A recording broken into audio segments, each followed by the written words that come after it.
This series is going to be on double knitting. Um, if you know how to knit and purl, you can double knit. Okay, it truly is that simple. Uh, for after the introductory video showing you a few things that you can make, just giving you some ideas and hopefully maybe a little inspiration. Um, Found this chart, the chart for this little guy on Pinterest. It is very simple. It's cute on this side, a little creepy on this side, but that sort of thing is going to have to do with color choices, I believe, more than anything. And it's 32, including the selvage. It's 32 stitches wide on the chart, which means it's actually 64 stitches on your needles because every chart stitch is actually a knit and a purl. And I hope you enjoy this series. Love comments, always respond, and we'll get started. Okay, so double knitting. Absolutely love it. Love it. And after you get started, if you've never done double knitting before, after you get started, it is a breeze. If you know how to knit and purl, you can double knit. Okay, that is the simplicity of it.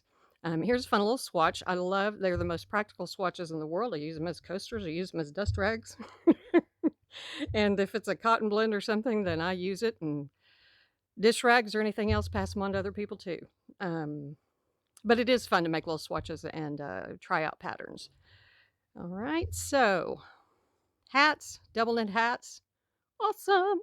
Also, really good, easy, quick Christmas gifts. And you can specialize them because you can put something, if somebody is a horse person. I had a horse on one this past Christmas. I put cats and dogs and anyway, all sorts of things, deer. This is one that I kept for myself. This hat I kept for well, both of these actually I kept for myself. Kept this for myself. Um, Little reindeer, Christmassy. Always make mine extra long because then whenever I wear it, it's actually 4 times as thick. Um, Double knitting is knitting 2 stockinette pieces at the same time. Okay, and so each stitch is actually 2 stitches. Okay, so they're paired up. For every knit on one side, you have the matching purl on the other side. Okay. Now let's see. Oh, I was talking about swatches. Okay, try out little patterns to see whether or not I like the look of them. And of course, where would knitters be without sheep? Okay.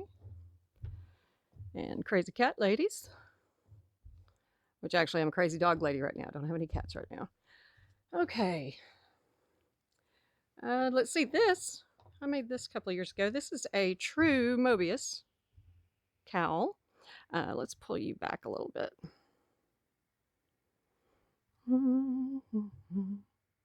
Okay, a true Mobius is a circular cast on, if you've never done one, and the entire piece has one edge.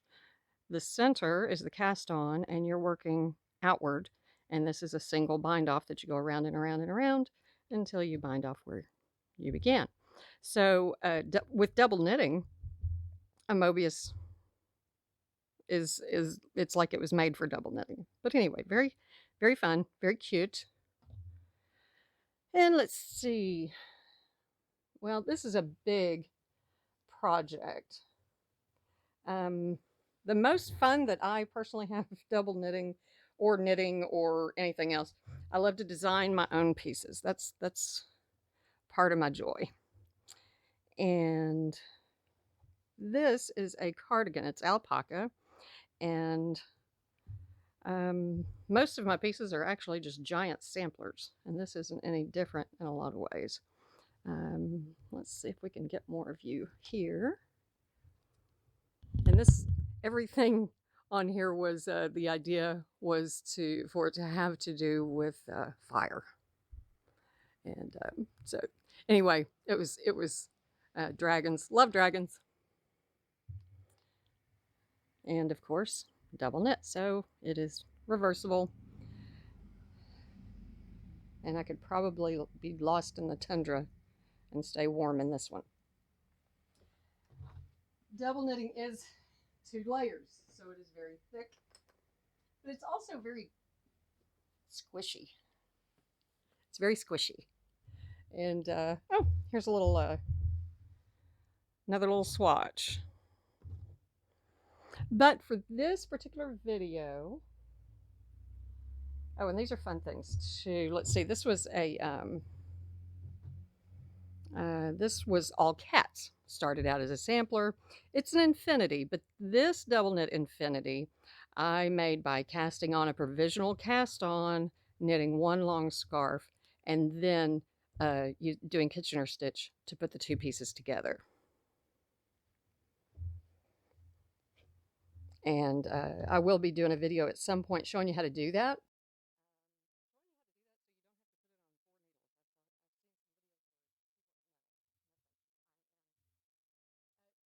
My son and I often joke about, yeah, it's not a necessity that's the mother of invention, it is laziness. Okay, so this was a lot of fun. What's unusual about this one, this is just a double knit scarf, but what's unusual about this one is I rarely choose patterns where the contrasting sides, these really don't differentiate, other than you can tell that these triangles on this side are orange and the triangles on this side are the variegated yarn. So, but it was still fun. And the only cast on I'm going to bother to show you at this time, which later, like I said, another video I'll do a provisional cast on. But at this time, the only one I'm going to bother to show you is the one that I like.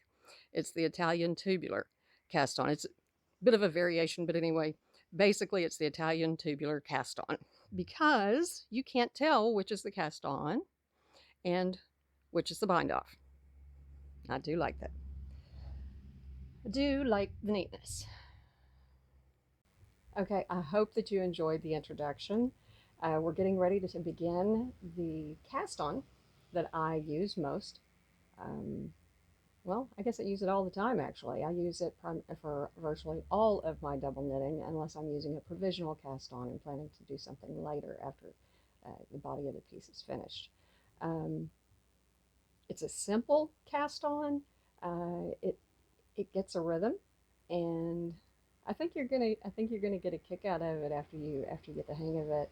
And it is called the Italian tubular cast on. But anyway, that video is going to be coming up next, and we'll get started on double knitting.